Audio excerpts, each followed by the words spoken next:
So this graphic is it's a very good graphic in that it shows that there's a whole life cycle for the BC plan being created and being maintained, and that it's a circle, it has to be constantly maintained.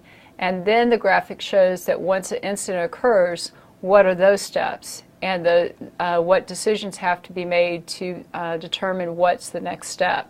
So when you're listening to me go on and on about all of these steps, but it's usually a lot easier, at least for me, to conceptually see a graphic that actually steps through how this works, where the plan has to be created and maintained, but once disaster hits, we go into another phase.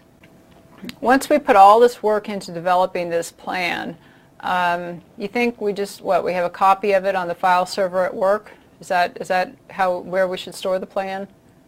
Well, the plan we should have at least 2 copies, potentially 3, because you need to have one form that's at like an off-site facility that's protected. You have one copy of it on site. A lot of times whoever's the coordinator, like the coordinator who's going to make the damage assessment and such, will have a printout or a plan at their house. So the crux is that you don't just have one copy of the BCP and it's stored at the site that may get blown up that you're trying to protect. So now we need to look at the actual drills or exercises that we need to carry out, because it really doesn't make any sense to develop a plan and then just stick it away and nobody actually tests it, which a lot of companies do.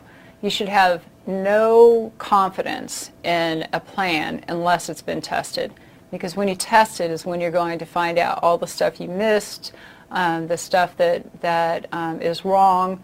So we're going to go through the different types of tests that companies can carry out.